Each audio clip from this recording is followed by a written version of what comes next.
Missed an episode of your favorite podcast? Choose from over a decade of content in our archives, not just the latest episode. All free at GCNlive.com. This is your call to action. Get prepared, America. Economy, survival, energy, disasters. This is USAPrepares.com. Informative radio, educational radio. Interact now by emailing instructor@USAPrepares.com or text at 434-390-7953. Class, please take your seats. Now, your instructor, Vincent Finelli. Everyone all set, cocked, locked? Here we go. Your dial set correctly to USA Prepares.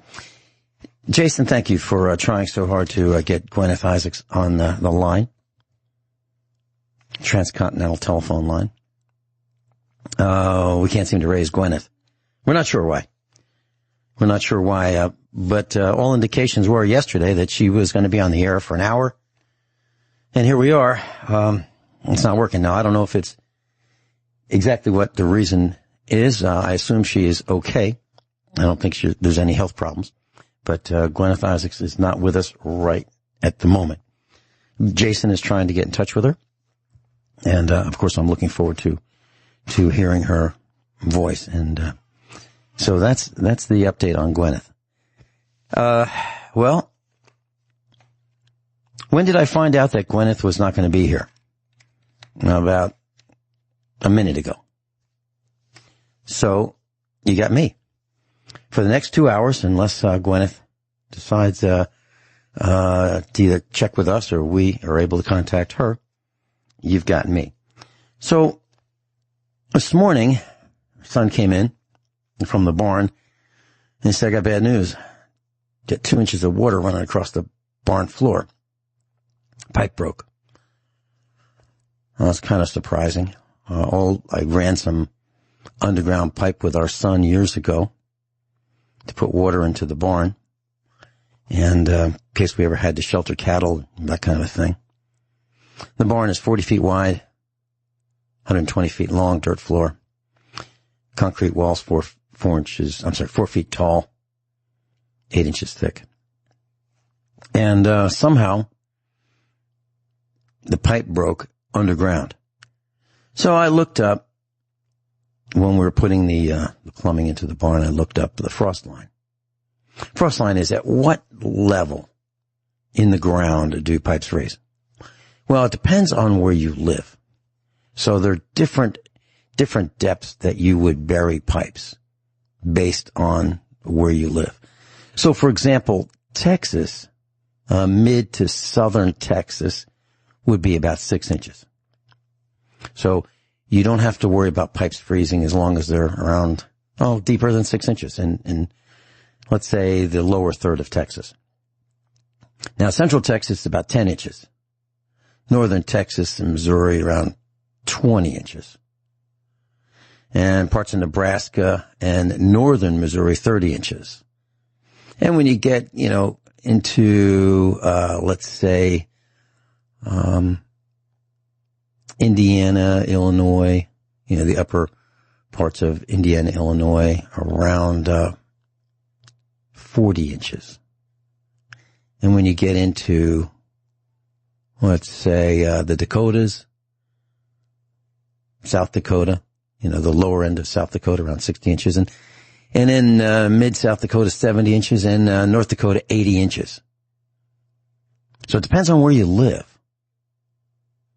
what the frost line is. You can look it up. Just look up frost line, space or comma, your state. M-O, A-K, A-Z, that kind of thing.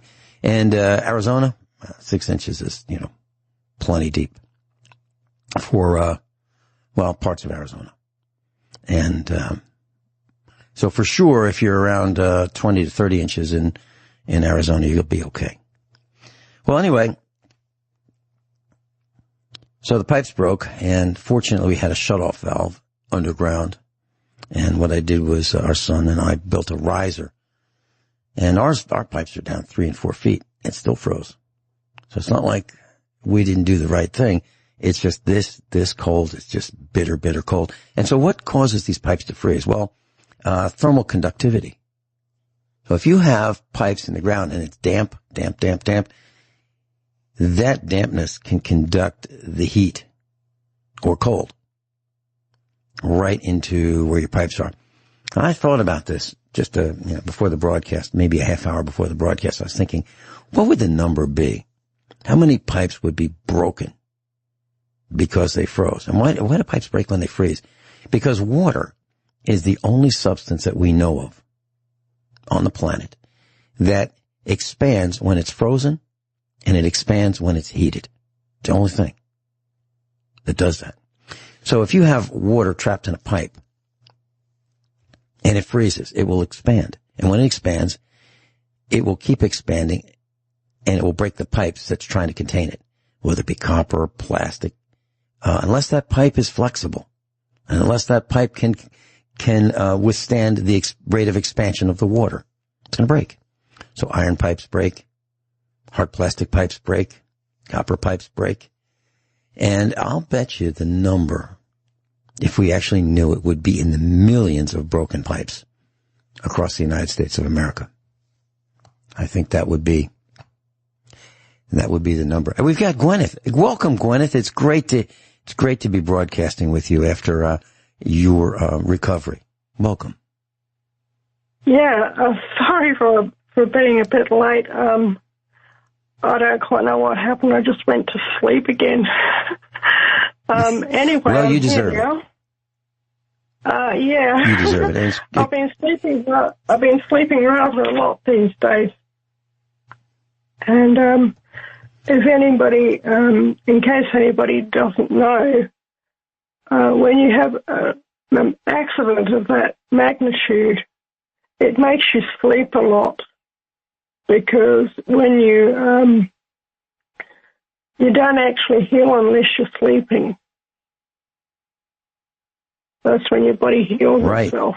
So I found that even in the middle of the day, I've been sleeping maybe sometimes 3 or 4 hours in the middle of the day, which I never do, basically. So, and this has been a month now since the accident.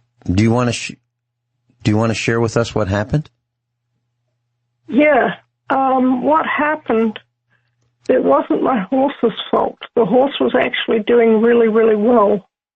But what I did was I was watching some YouTube videos on an area of horsework called Liberty Work.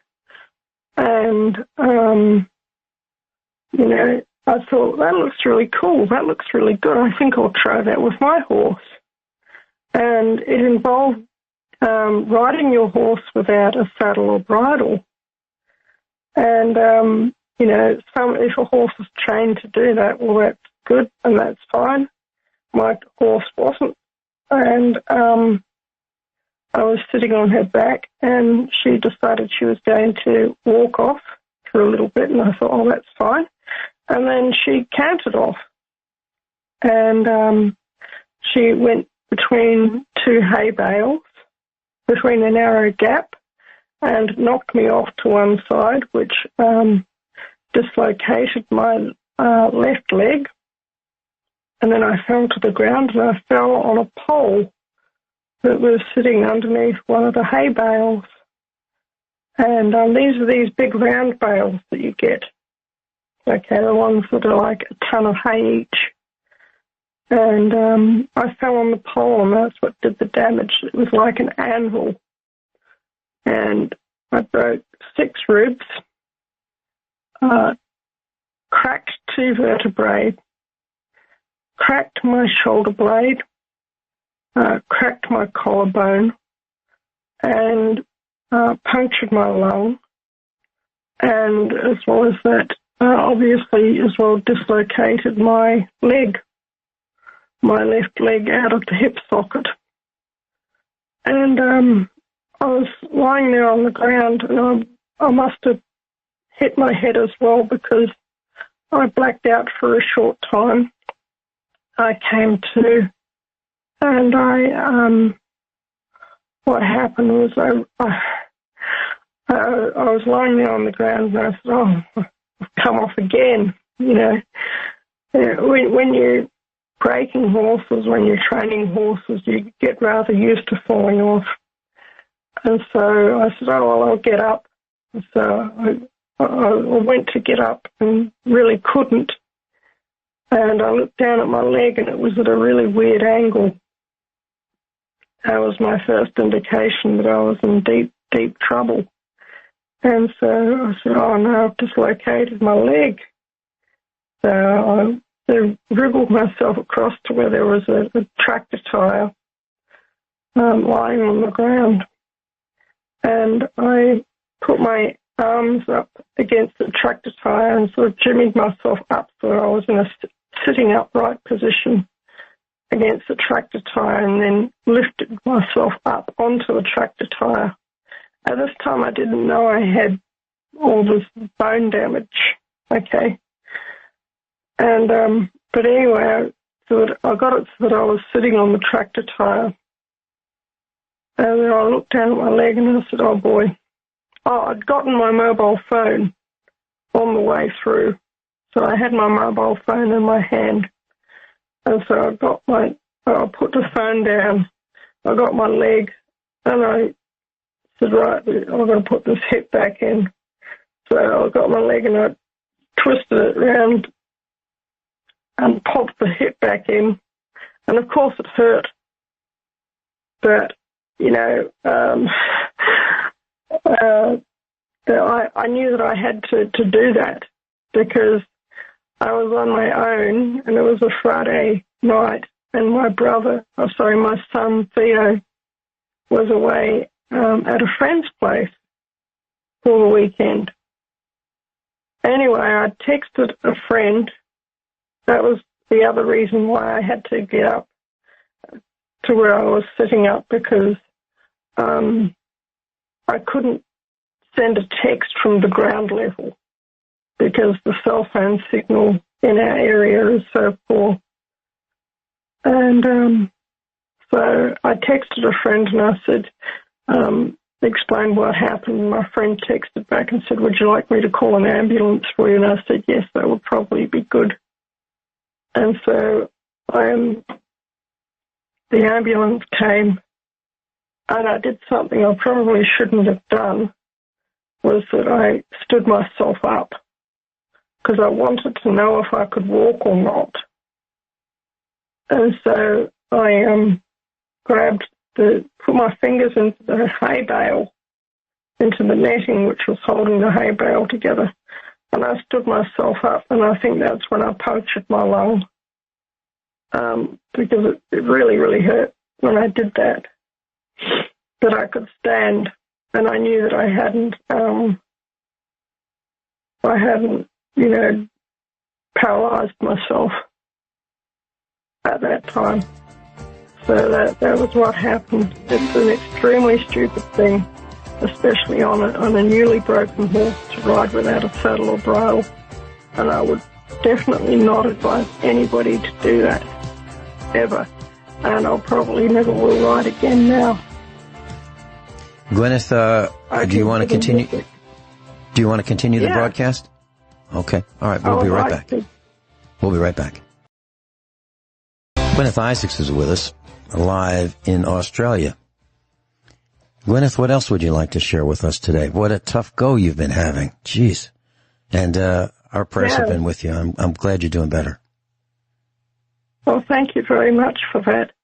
Yeah, I'd just like to say the hospital system here in Australia has gone kind of coronavirus crazy, you know. At one thing that I remember when I was in the hospital was I had to have lots of medical tests.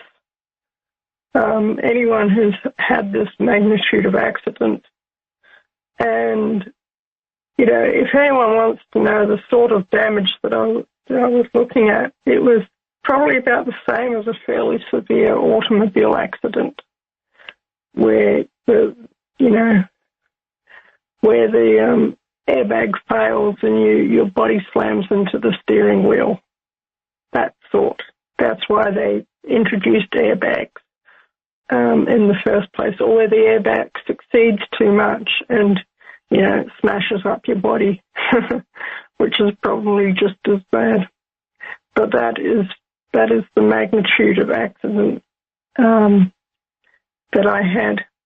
And so I had a punctured lung, and so all the fluid, my lung collapsed, and the fluid from my body, from my injuries, went into my lung cavity and created a pocket of fluid and air, which is called a pneumothorax. And they had to operate, and they had to put a tube into my thorax, into my chest cavity inside the rib cage to funnel the air and the fluid out. And there's something interesting happened there too, which I'll go into maybe a bit later. But anyway, they had to do x-rays on me every day or two to see how my chest was going, if the lung cavity if the lung was beginning to reinflate, and if my chest was going back to normal. So it was during one of these x-rays, and also to see if the ribs were beginning to realign and all the rest of it, all the bones that were broken in there. And incidentally, the doctor said that my hip was fine. That was another area they had to relocate, and I think he was a bit astounded when he heard I'd put my hip back in. But anyway, it was during one of these incidents where I was going for medical tests, and they said, we'll have to put a mask on you. And I said, I don't want to wear it. Well, you've got to wear it. No, I'm not wearing it. And I had a good reason to not wear it. It's because I said, listen, here in Australia, for the mask, they've got a medical exemption. And I was in the hospital. I was being treated for a punctured lung, and they wanted to do something that was going to cut my oxygen supply down, which was make me wear a mask for half an hour, or maybe more, maybe an hour, 90 minutes, however long they were going to make me sit around, which in a hospital, you get to sit around a lot waiting for things to happen. And I said, I'm not wearing it. I claim, I said, I think that if being treated for a punctured and collapsed lung doesn't qualify for a medical exemption, I don't know what does. And even so, they were so brainwashed, they couldn't see it, Vincent. In the class, they couldn't see it, and, they're supposed to be medically trained, and these masks cut down your oxygen supply, and they are a pneumonia risk. And that's something else that you have to watch with a punctured lung. You have to watch that the person doesn't develop pneumonia. And, even Dr. Fauci himself said that he wrote a paper back in 2003 that this was a pneumonia risk. He was wearing face masks back in 2003. We'll be right back with again. Yeah, we'll be right back with Guineith Isaacs. Guineith is back with us, and I'm delighted to hear her voice. Guineith, it sounds like you're regaining strength, albeit slowly. How long do you think it's going to be before you are 100%? I would say about another 2 to 4 weeks. And that's what the doctors are saying. They always said it would be a 6 to 8 week recovery, and it's been about 4 weeks. Right. Right. Since I had the accident. How are you holding up right now? Pretty good. Yep. The only thing from time to time during the day, I'm finding that I can do, moderate level work for about 3 hours at a stretch in the middle of the day. And then I suddenly begin to feel very tired, and I wonder why. Because I forget, and then I go, oh, yeah, that's right. And by moderate level work, I mean things like, for instance, we had a dog chew through an extension lead, and so I trimmed off the chewed up bits of extension lead and rejoined them with some electrical tape by twisting the wires back together. I would consider that moderate level work. Another day, or over a period of 2 days, I was walking out in the garden and I noticed that the shallots, which are a type of onion, they had set seed and they had little bulbils all over their flower heads. And I said, oh, they've got to be planted. And so I picked all the bulbils and I took them inside and I separated them out. And then the next day I planted some of them. And then the day following I planted some more of them. And all in all I planted, over the 2 days, I planted about 230 bulbils, which are like little tiny bulbs of shallots. And that involves sticking your finger in the ground and then planting the bulb where you stuck your finger in the ground, except you don't stick your finger in once, you stick it like in 10 times in a row.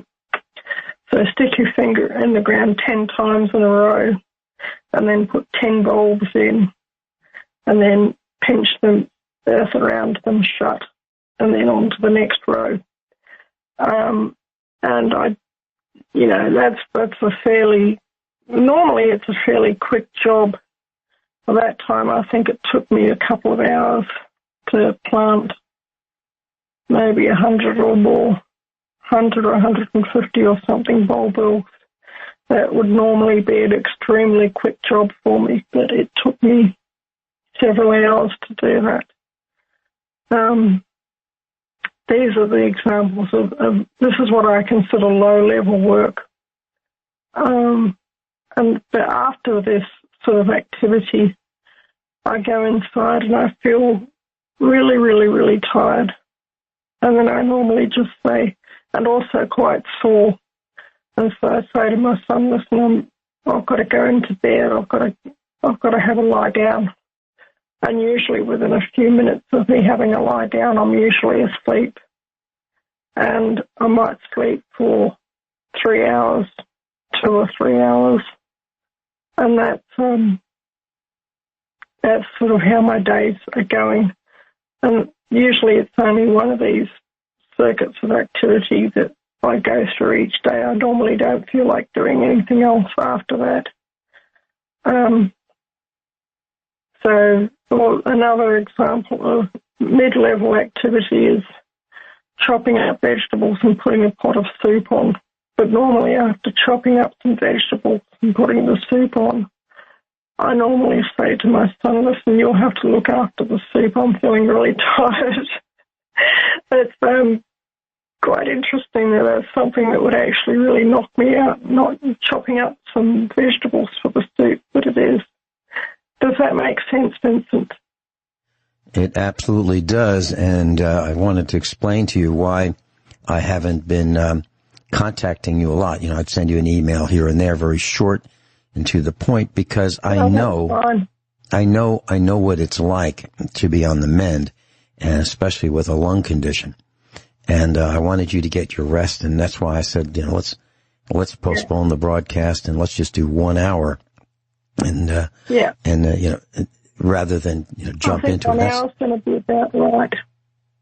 Yeah. I think 1 hour is going to be about right for now. Mm-hmm. Mm-hmm. Yeah. Yeah, and so Guineith, I want you to know your seat has been kept warm. It's your seat. and it's not going anywhere. Yep. And I know. also, I also wanted to say something that I think is pretty interesting. We have been preparing and teaching people about the kind of problems that are happening across the United States with the weather. And I believe, and I could be proven wrong, but I doubt it. I believe that you and I were the very first to be broadcasting with both ends being solar powered in a transcontinental broadcast, and certainly on a regular basis for years. I think we were the very first. Do you think that's probably true? Yeah. I don't think there was anybody else. And I think that a lot of, there's certain other broadcasters now that I know for a fact are really regretting the fact that they, I won't name who they are, but I think if anyone who follows the talk radio world can have a good guess. There's a certain radio broadcaster, he just said yesterday that, that he had all this multi-million-dollar studio equipment that he put together over the years, and he was broadcasting from his laptop. And I thought to myself, wow, maybe if he'd, instead of putting in that new TV studio that he put in a few years ago, maybe if he'd spend that $3 to $5 million on putting in a solar power system, that would have been a real U-Butte solar power system, Vincent. Unfortunately, he didn't, and now he's... by the way, I really like this radio broadcaster, okay? And I really want him to keep broadcasting. I really, really want him to keep broadcasting. And I really hope that his systems, that he somehow manages to keep doing it. But it would be really nice if he had, a few years ago, and I think he realises this too, if he had put in some solar power off-grid system of the type that you or I have, except maybe on a larger scale. You know, I think that $3 million would have brought a really nice off-grid broadcast solar power system, Vincent. Does that make sense? Yeah, it does. He may have to move, depending on where he lives. May have to move. He may have to move, and the reason for that is if he's dependent on air conditioning, you can kind of forget an off-grid solar panel system for powering air conditioning. And he may not have enough real estate to have enough solar panels facing south, depending on where he lives. So literally, a person might have to move in order to accomplish that. When we built our farmhouse, we made sure that we had a good view of the southern sky so that we could aim our solar panels, and we had a place for them. And so all that was considered in the location of the spot where we placed our house. So there are a lot of things to consider. And even with all of the things that we considered, our pipes broke. And I was mentioning that, the frost line is 20 inches here in Missouri. And we put our pipes down between 3 and 4 feet. So we doubled it, and it still wasn't enough.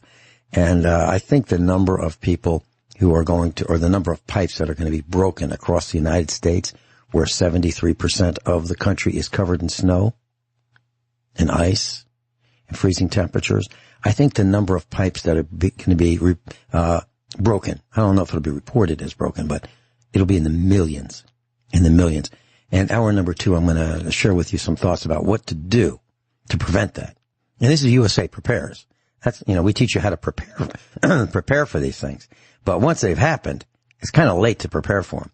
And that's, and I guess that's one of the salient points of what you were mentioning about another broadcaster who, would have liked to have had solar power, but doesn't right now and is having electrical power outage. Is that what you're saying?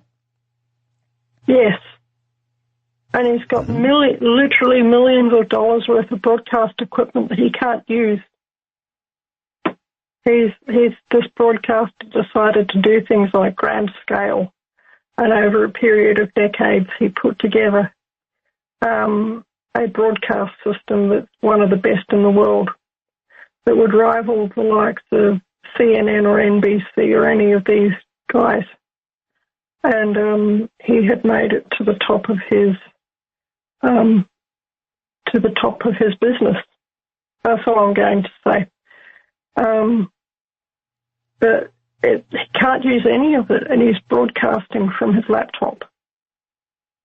And I really want him to get back into broadcasting. I want him. Yeah, we do too. I want him to succeed. Get him an off-grid. I want him to get an off-grid system with whatever money that he has, and go from there. Do you think, Guineith, based on what you know of USA Prepares, that if this broadcaster called us, we would be able to help him? Yeah, I'd like him to call us. If he's listening now, I know that our broadcasts don't coincide. But you know, if he wants to call, yeah, I would love to talk with him. I'm a big fan. I'm an air conditioner. Yeah, so if he happens to be listening, he can call Guineith. He can call us, and I'm sure he knows. We'll be glad I'm sure he knows the number really well. 866-582-9933. Yeah, I'm sure he knows that number extremely well. Yeah. Yep. Yeah. That's the same number. Yeah. Yep. So what else is happening with you? Or let me ask you this question, Guineith. Based on your preparedness, the things that you have done up until the second you fell off that horse, how much of that was good to have had done prior to falling off that horse? Meaning, did any of your preparations help you in the time since you fell off the horse to right now? Did you use any of that preparedness? Oh, yeah. The skills? Can you share some of that with us when we come back? Yeah. Oh, after the break. Okay. Yeah. All right, Guineith is with us, and last segment for Guineith, and then she'll be back with us next week.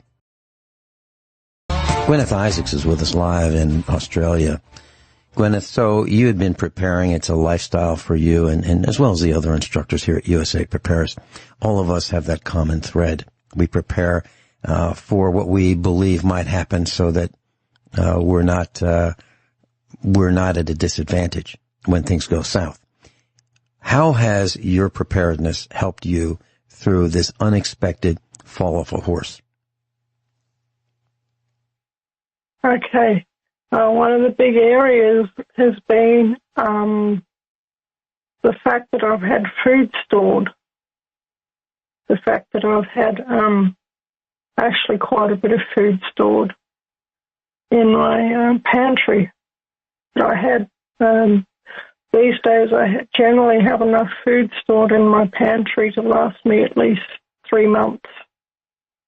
So without needing to go to the grocery store at all. And that I have built up my chicken pen, and that I have built up my garden with a variety of little crops that are perennial or that don't need actually a lot of care, that I can just go out in the garden and pick them, rather than having to look after them absolutely every single day. And it's especially useful here in Victoria. It is quite a hot climate, and a lot of those crops are desert type or semi-arid type plants. There's one which is called tree aeonium, or Aeonium arboreum is its Latin name. It's also called the house leek plant. It's a succulent, and it grows rosettes of leaves, and it just grows them all the time once it's established.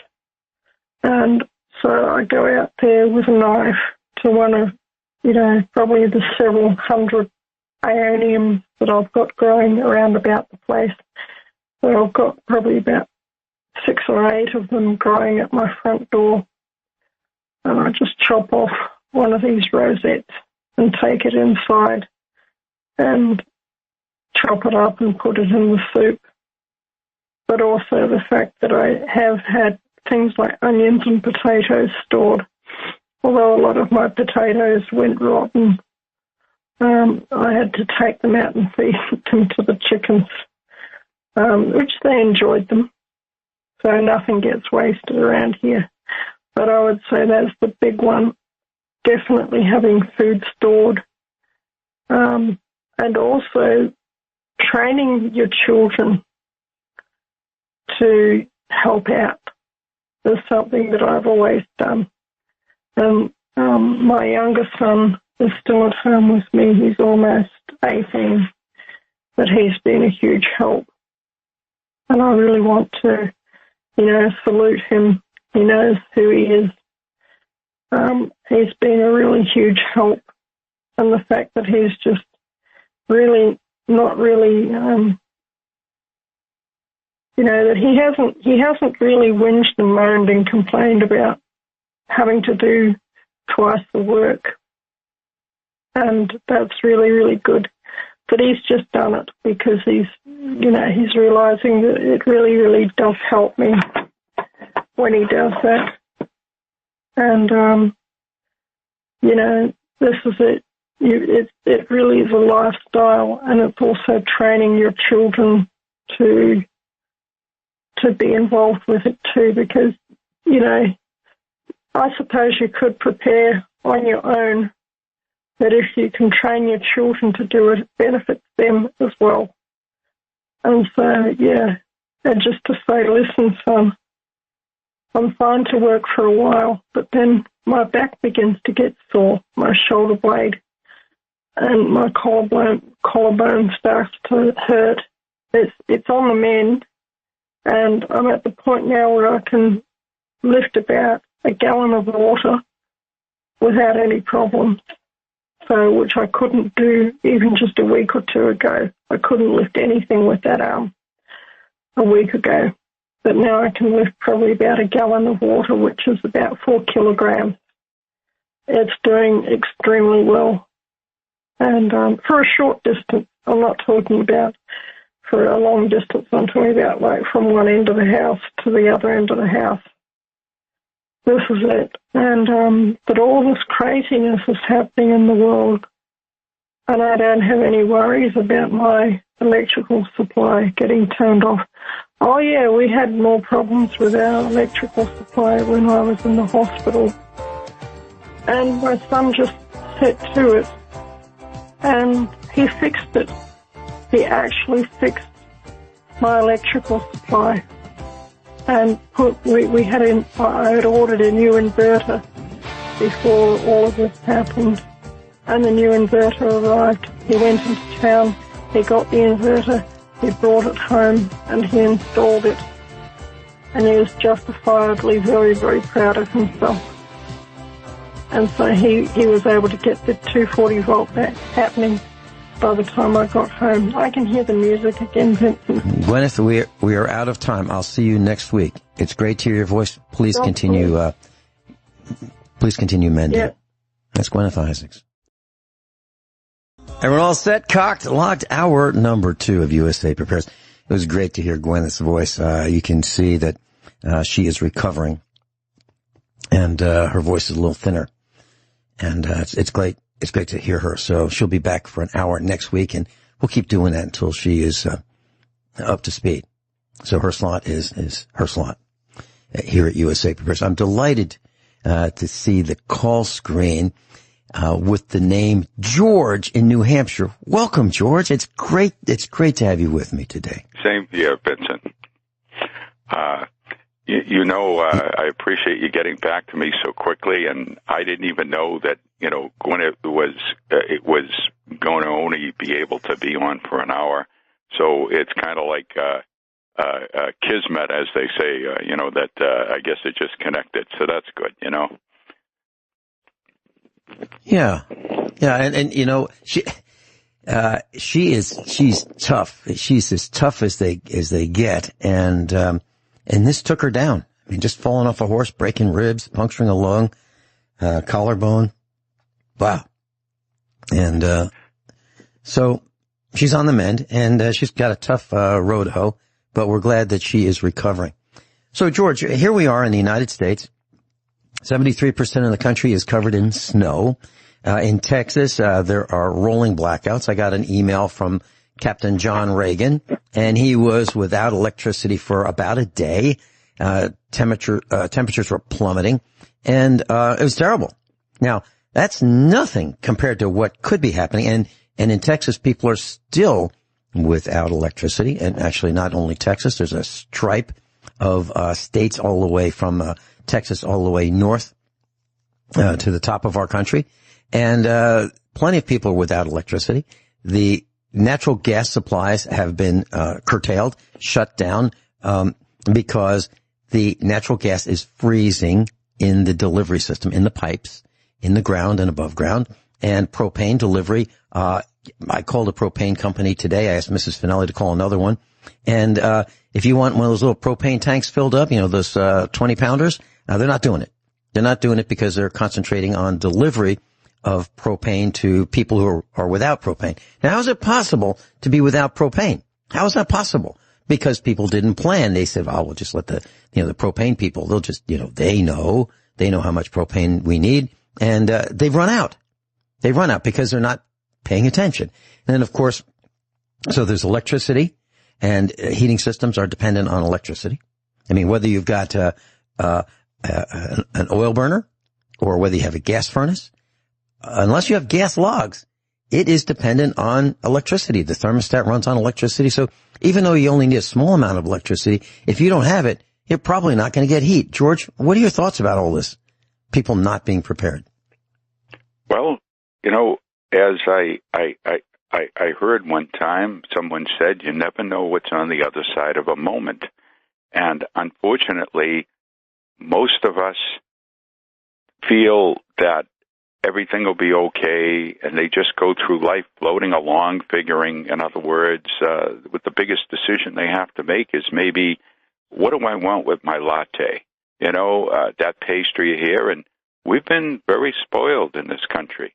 And now with the aging infrastructure and some of the screwball politics going on and greed, we find ourselves in a position now where we can't expect for the government or the nanny state to be there to pick us up when we fall down. And like Guineith, the independent, strong woman that she is, in other words, if it wasn't for the fact that she had her cell phone with her, say she was in a cold climate and it was wintertime, if she couldn't have gotten to the house, God forbid, there could have been a real tragedy brewing there. And it's the same thing with us today, where, we're dependent on so much technology that we don't realize that something as small as, I'll give you an example, Vinny, not to go on and on. Now, I had my house weatherized some years ago, and they replaced the old-fashioned thermostat with one of these digital jobs. Well, let's just say when I look back on it, I kind of like the old tech stuff, but I noticed the house was getting a little cold yesterday, and I went over to look at the thermostat, and I noticed the thermostat was blank. And I said, aha, the battery inside of it, there were two AA batteries or AAA. I think they were AAA. I took it off, and on my desk I had nearby several packets of batteries. Now, I said, pretty good. For the sake of one 50-cent battery or $1 battery, my whole heating system would be shut down. And if the weather was inclement enough where it would be dangerous to go out, or I wouldn't be able to go out, I could have a high-tech heating system like I do, but for the sake of one little itsy-bitsy battery, it's meaningless. And that's basically, it's that thin thread that runs throughout that makes the difference between being in the 21st century or basically going back to the 1800s. George, you said it so well. And what's happening is some of these new thermostats transmit wirelessly to a receiving unit, like at the furnace. And so instead of having a piece of wire, well, actually it'd be like 5 or 6 wires, maybe 7 or 8, depending on the system. We have the wire in our house, and it runs from the we have 2 thermostats, and it runs from the thermostat to the heating system. And George, just believe it or not, people say that I have ADHD. And maybe I do. Maybe I do. But I don't think it's a disease. I think it's a feature. Because, I'll tell you why. I am a perfectionist. And I can't help it. I want it to be right no matter what it is. So I have 2 thermostats, spares, that I've kept for probably 30 years lying around, and they are the old type that you actually have a lever, but they have a mercury switch built in. They're like the old Honeywell with a round one, but these are rectangular. It does the same kind of thing, except it's, more stylized, but it's still 30, maybe 40 years old. And I have them with the wiring diagram. So if something should happen to one of our digital thermostats, and they're not wireless, ours are wired, and there are no batteries for ours, but if something happens, I can just unwire, disconnect the electricity to the furnace, replace the digital thermostat with the old-fashioned analog mercury switch thermostat, and I'll be good to go.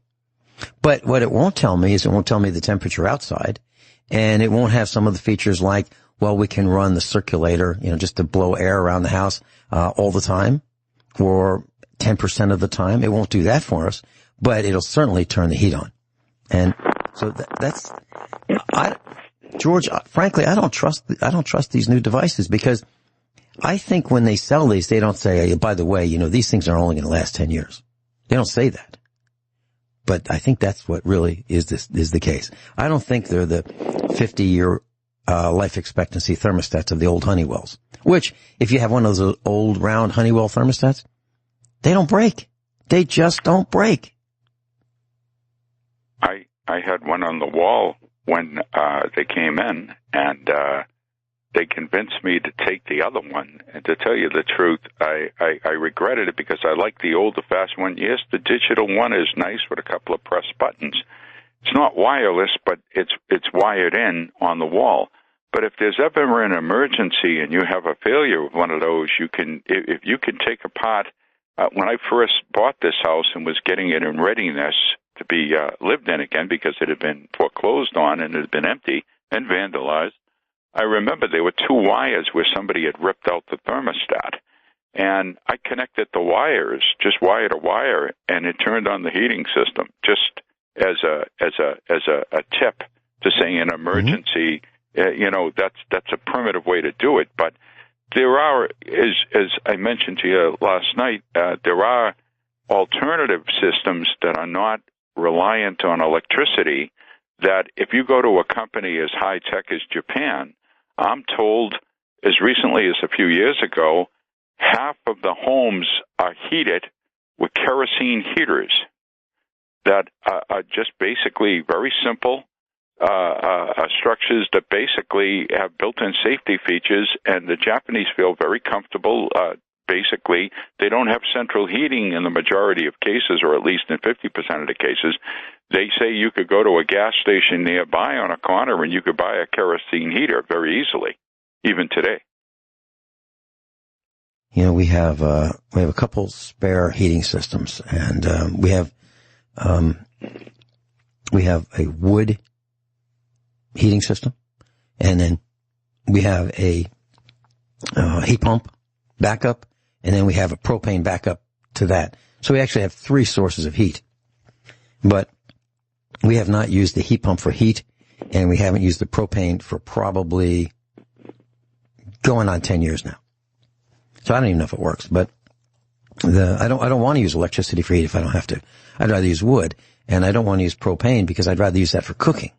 Because it seems, when you live this kind of lifestyle, George, you think about, okay, so I have X number of gallons of propane in a tank.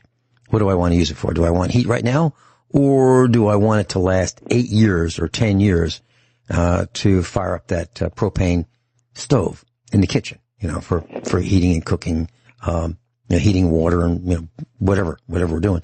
And that's what we do. And the oven uses so much propane.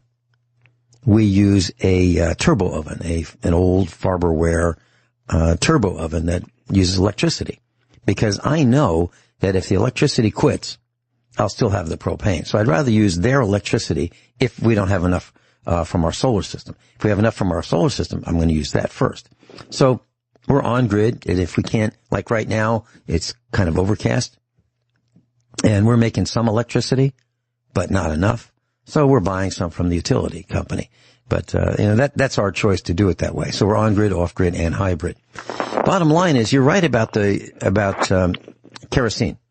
And you can buy those kerosene type heaters, and we have a couple of those lying around. And, if we have to, we just use our kerosene that's in storage and, light them up. George, what is your experience with a kerosene heater? Are you using one? Well, in the past, I have.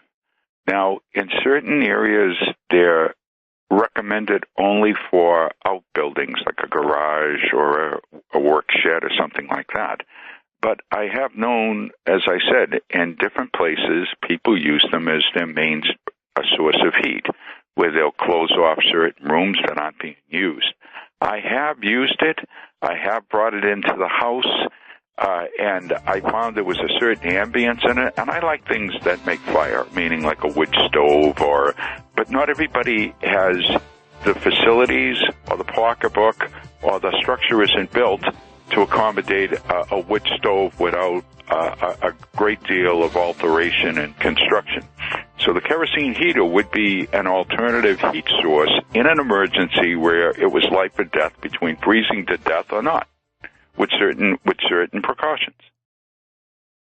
George is with us, and in New Hampshire, and I was looking at some of these propane heaters. Lowe's has one. I'm not recommending Lowe's, but for $133.79, they have a 23,500 BTU kerosene heater. It's /indoor/outdoor rated, and it will run 12 hours on a filling, and a filling is about 2 gallons.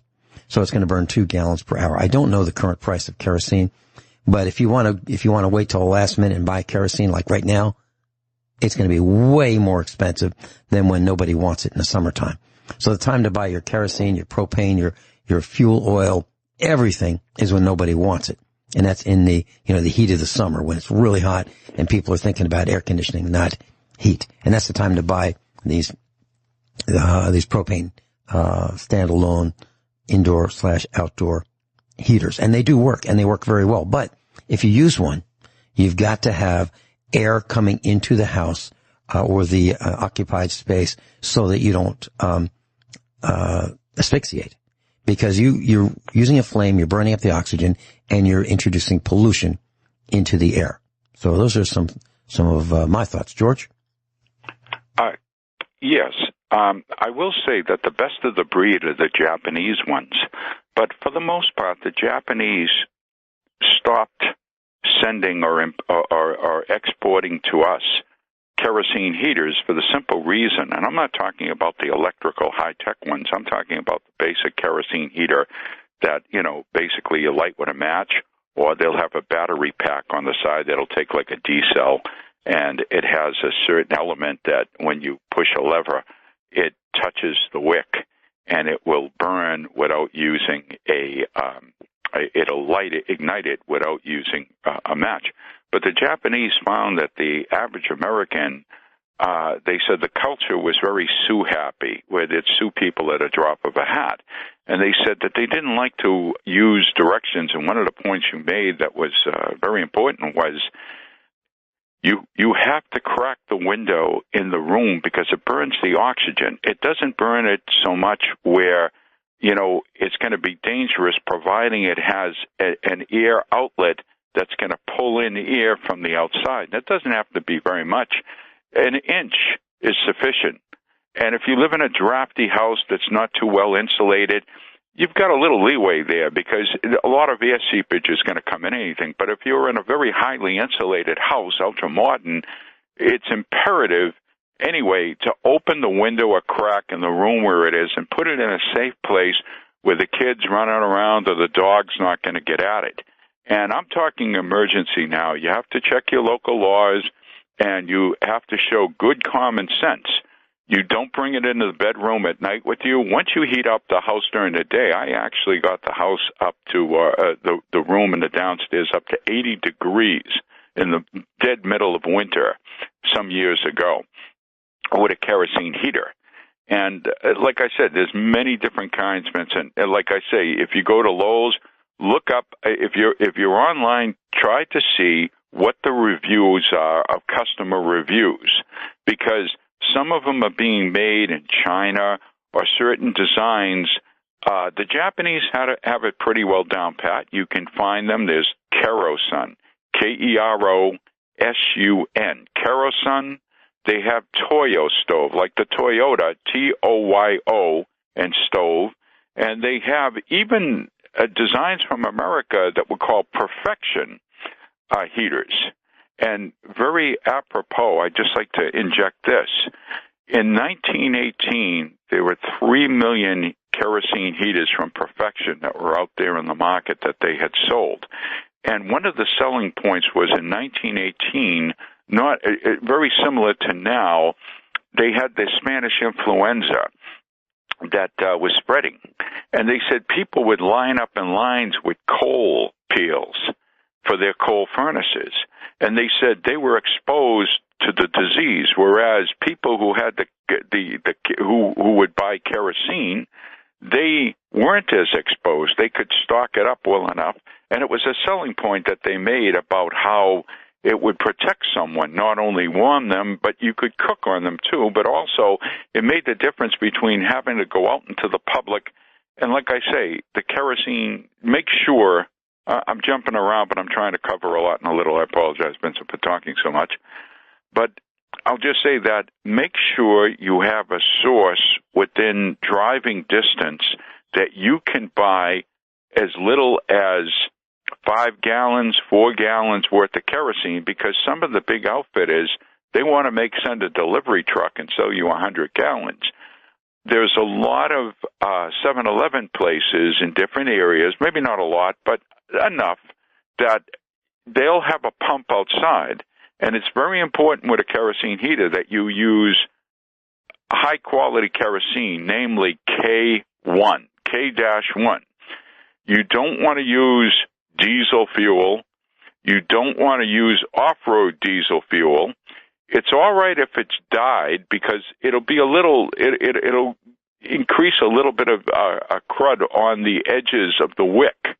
But never, ever, ever use gasoline or use a container that had gasoline in it at one time to store the kerosene in, because gasoline is very volatile and explosive, and it's not meant to be used in a kerosene heater with any measure of safety. Class, George is with us, and George said some very important things. If you're going to use a kerosene heater, absolutely, positively do not mix gasoline or diesel fuel or home heating oil or anything else. And you need to use K1, as George said. K is in kerosene 1. And the reason for that is K1 is specially designed to be a low sulfur content kerosene. And sulfur will kill you. So if you are burning in a room or in your house and there's not much ventilation, you have to have some. As George said, 1 inch is a good start for opening the window. And do your own research. Don't believe anything that we say. But if you are running in a semi-closed area, meaning just a crack open in the window, and you have a high sulfur content kerosene, you are going to poison yourself, and you're going to have respiratory problems. So don't do that. So K1 is a must, and do not contaminate the kerosene fuel. Now, I looked up some of the prices for kerosene, and Ace Hardware sells it in a can, a 5-gallon can. So you get the can with it, 5-gallon cylindrical can of K1 kerosene, $44.99. That, to me, is highway robbery. Okay? That's $10 a gallon, roughly $10 a gallon. Tractor Supply has a cylinder, steel can, $24.99 for 5 gallons of K1 kerosene. That seems, reasonable for, getting the can with the kerosene. So roughly, $5 a gallon, which is still high. It's still high. So you want to buy it in the summer and you want to, when nobody wants it and keep it. So we have kerosene on hand, but we have it for a couple of reasons. One is in the wintertime, like now when the tractors don't want to start, you can add a small amount of kerosene, let's say 1/2 gallon to 10 gallons of diesel. And it will thin out the diesel. It will help it prevent it from gelling, and it will make it easier for your diesel engine to start in your tractor or in your car. But here's the problem with it. Kerosene has about zero lubricity. So it does not lubricate. So you may cause more wear on your diesel fuel injection pump and your fuel injectors if you do that. That's why you want to use very, very little if you dilute your diesel fuel with kerosene. Now, some people use gasoline to dilute the diesel fuel of their tractors. And we've done that too. We now have 1/2 gallon of gasoline mixed with the diesel fuel in the tractor that we're using to feed the cows because the tractor just flat out won't start. There's two other things I wanted to mention. One is that, your government has decided that you need to have ethanol, 10% ethanol alcohol in your gasoline. Well, I'll tell you what, we are hearing from lots of people all around here, their cars flat out won't start. They won't start in minus 11 degree temperatures with ethanol alcohol mixed 10% into the gasoline. And that's what you buy at the pump. So if you buy gasoline in just about every state, you'll find out that it contains 10% ethanol alcohol, and cars won't flat out won't start. It is so bad that literally we broke a starter in the last few days on one of our Mercedes cars, 2004 model, and we went to we had to use the vehicle. And we went to start it. Boom, starter broke. Why? Because it was so cold that the oil was so thick that the starter could not turn the engine, and it broke the starter. So that's a kind of a pain to fix because you have to take the part of the exhaust system down on this particular Mercedes to replace the starter. Not all of them, but this one you do. So that was another unexpected thing. And we've gotten calls from neighbors. They can't start their vehicles. And here's another thing.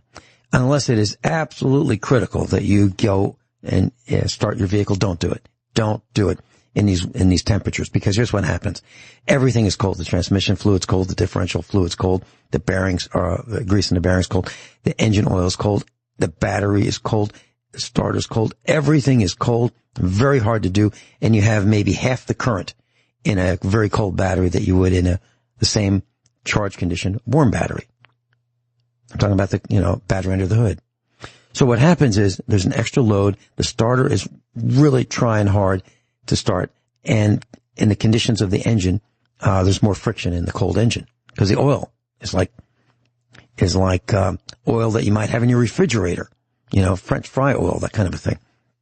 Well, when you start your vehicle, sometimes you might hit the steering wheel and try to just touching that steering wheel will put the hydraulic steering fluid through the steering system, and it could break the hoses and the seals in your steering system. So if you decide that you are going to start your vehicle, because you have to, be very careful. Don't touch the steering wheel. Let that thing idle until it warms up. Don't touch anything. Don't put it in drive. Don't touch anything. Literally. George, any comments? I recently had that experience where I came up with a saying, Vince. If it's 20 below, it ain't gonna go. What a great saying. Let me share this. I've been thinking, do I want to say this on the air or not? Well, I'm going to say it. So it was, we had 6 inches of snow on the ground. There's no snow plowing here. It's just, if you make tracks on the dirt road, to get to our farm, well, that's good. But there's 6 inches of snow. We got a call from someone in the village. Hey, our car's stuck at the bottom of the hill. Can you get it out? Why is it stuck at the bottom of the hill? Well, our neighbor, this person who called, her neighbor needed some starting fluid, and his car wouldn't start. He wanted to go to work, and it's like minus 11. So he calls his neighbor, and she's a real sweet woman, and so she lends her car to this guy. Her car happens to be an older Mercedes, about 6 inches of ground clearance, and it has all-season tires and it's rear-wheel drive. So she lends the vehicle to this guy, and he goes, and it's at the bottom of the hill, it's stuck, and the hill is all icy. And so the owner of the vehicle wants us to go get it. And she calls our son. And she says, my car's stuck, and can you go get it? And he said, so what happened? Well, I lent the vehicle to this guy, and he needed to get some starting fluid, and there it is. And so our son says, really? You're a much nicer person than I am. I would never lend my car to somebody. Never. And she said, you wouldn't lend your car to your brother? And he said, if my brother needed to go to the emergency room, I would take him. If he wanted to borrow my truck, no way. So here's the thing. Lending your car to someone who's never driven it before in these absolutely awful conditions because he doesn't have starting fluid, because he wants to go to work, so that becomes her problem because some other guy didn't plan. It's crazy. And so here's the point of what I'm trying to say. I'm not trying to beat this lady up. She's very kind and very sweet, and I would never do it. And our son said, listen, I'm not going to be able to help you. 20 minutes in this, you can die in 20 minutes out there. Forget it. I can't help you because this guy got your car stuck. Well, in the past, people have said to me in the last, 40 years, people say, hey, can I borrow your tractor? Yeah, just need it for an hour or two. I'm going to do some, fill in some holes. Or I'm going to need the front end loader. Or can I borrow your tractor? No. I'm a little more polite than that. I'll say, what do you need it for? They'll say, well, I need to fill in a hole. I'll do it for you. We do not lend our tractors. We do not lend our trucks. We do not lend our cars. We do not lend our tools. And a lot of times you see, mechanics where they work, they say, we don't lend tools. Why? Because generally, if the person doesn't have that tool, that person doesn't know how to use that tool. And the mechanic uses those tools for earning a living. And he doesn't want his tools destroyed. And he does want them to come back. So the answer is, I don't lend our tools. I don't lend our tractors. I don't lend our implements. I don't lend our cars, trucks. I don't lend it out. I'll help somebody if I can, but I'm not going to go out in minus 11 Fahrenheit because someone borrowed a car and got it stuck. It's not my problem. George, do you think that's unkind of me? Well, what it comes down to is, what do they say? Poor planning on another's part does not necessitate an emergency on my part, which means I know, Vincent, you're a good-hearted man who believes in the golden rule of, looking out for your neighbors. But by the same token, it's a two-way street. They have to also think, what are they opening you up to?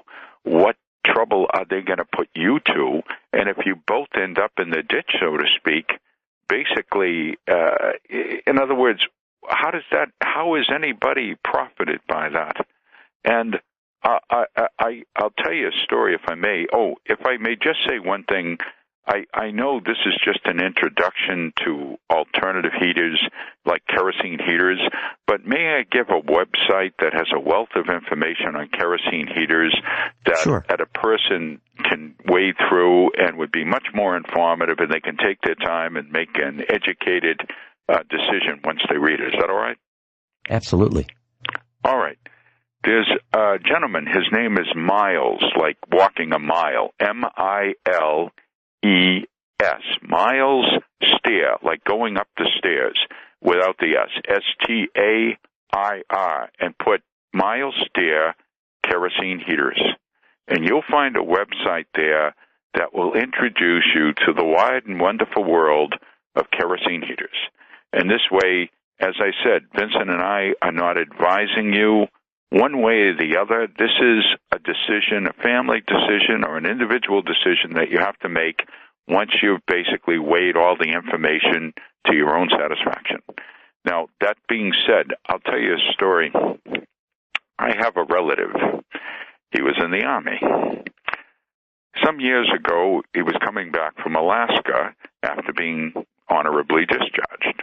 Now, he was given, I think, a couple of $1,000 for traveling expenses because they had a formula where they would go by how far away from you, from your home, where you're traveling to, and they'd estimate it depending upon how far from Alaska it was, the base. Well, anyway, I did some research, and I called him up, and I said, look, I said, that Alaskan highway, it was around this time of the year. I said, that Alaskan highway, do you realize that in the day it's 40 below? And I said, and at night it could get as cold as 60 below. And I said, once you hit around 40 below, I said, tires start going flat because it adversely affects the rubber and the seals and everything else. So I said, and in a lot of those areas, even to this day, huge tracts of land up there, you have no cell phone service. They have payphones up there intermittently. But then I said to this relative, I said, look, you got to also think of what trouble and danger you're going to be putting rescue people coming for you if you end up in a situation where you break down. So and they also said this, it doesn't necessarily have to be all the way up in Alaska. You come down to a lot of these northern states, I think it was North Dakota was one, they said that the tow truck that went out to tow a tractor-trailer truck that had broken down in got stuck in a snowdrift, his eyelids froze just walking from the tow truck and less than 40 yards to the tractor-trailer truck. By the time he reached the tractor-trailer truck, his eyelids had frozen. Now, if that doesn't give people pause, I don't. So, class, if you want to find this website, you can type Miles, M-I-L-E-S, S-T-A-I-R, milesstair.com, and you'll find that he has, or you can type in Miles Stair kerosene heaters, and you will find the best website I've ever seen regarding completeness, accuracy, and all the information that you want to know. This is what George in New Hampshire was telling us. George, I was looking at why vehicles don't start well right in this kind of weather, and it's because of the alcohol. And I just want to say it one more time, that alcohol, and when it's mixed with gasoline, is not as volatile as just plain old gasoline. So people who have switched to just using gasoline in this kind of weather, where it's really, really cold, their vehicles will start. But the ones that have alcohol mixed with the gasoline don't start as well. And so that brings us to propane. And right now, I think it's difficult to get propane tanks filled because it's so cold, nobody wants to fill them. So anyone who wanted their propane tanks should have thought of it, when the weather was nice. And that brings us to the exchange or fill your own. So if you have a propane tank, these 20 pounders, these white cylinders that you can pick up with your hand and carry for the barbecue, they hold about 20 pounds or 5 gallons of propane. But they only fill them 80%. So that means you get 4 gallons, roughly, of propane in these tanks. But if you, have an exchange, you buy the exchange tank and you think, well, shoot, I'll just, swap mine and get this other one. It's already filled up. You only get, about 3-point-something gallons. You get about 25% less propane in your swap tank as you do if you fill it up yourself. So it'll cost you way more if you swap out the tank, the exchange tank, and you'll get less. So if you think that, propane doesn't last as long as it used to, that's because there's less propane in the tank if you have an exchange tank.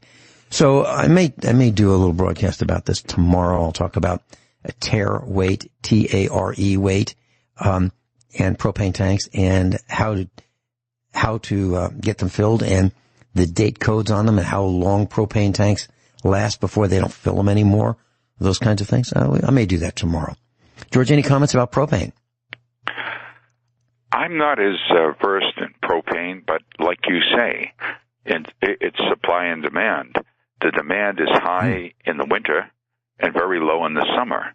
And again, it's like anything. I buy winter clothes in the summer because I can find them at reduced prices, and nobody's thinking of it. And there's one other thing, Vincent, that I'd like to say that I think in this time of the year is very timely for people who might be in their car when a storm hits or a breakdown in this kind of weather where the car just conks out for whatever reason. It's very popular in Canada. They have a coffee can that they put a roll of toilet paper in. They remove the cardboard center and they scrunch it down where they can press it. And what they do is they take alcohol, like isopropyl alcohol, rubbing alcohol, and they saturate it. They pour it over the toilet paper that's crunched up the roll. And what it does is they can make a simple warming device in their car that, of course, they crack the window, but it also allows them to maintain heat until help arrives. And if you look at it, you can look under toilet paper, car heater or heater. And you can use it indoors or outdoors, and it's very cheap. And as I said, there are many sites that will show you how to do this survival technique. Very well said, class, but do not pour the alcohol on the toilet paper until you're ready to use it, because it will volatilize. Okay. Very good point. And there's some risk associated with fire, but, keep the alcohol in the sealed container. And that's just, one more thing that you can put in your toolkit should you be venturing out. But the reality of the situation is you got to be crazy to get out in weather like this. I just want to go shopping. I want to get some milk. You should have thought of that, right? Way before. And by the way, do you really need milk? The answer is no. Do you really need bread? No. Do you really need toilet paper? Well, heck, you can buy toilet paper is now 69 cents a roll. It's gone way up at Sam's Club. You can buy the Scott's brand 1,000 or 1,100 sheet toilet paper for 69 cents a roll shipped. So that's what you should do. Get that 36 roll pack. How long will it last? 2/3 of a year for two people. Okay. So if you don't have one or two of those lying around at your house, why not? Why not? You should. You should have toilet paper. And do you really need toilet paper? Actually, you don't. I mean, there are other alternatives. Back in the Wild West, they didn't have toilet paper. They used cloths with water. And you can do that too. So you are in charge of your own destiny. No one's going to help you, especially the utility companies. They're shutting off electricity and people are dying. The gas companies are shutting off the gas. Propane companies aren't delivering. And you could get all this stuff when the weather's warm. You could make these provisions. Have an inverter and a generator and fuel and et cetera. George, thanks so much for being with us.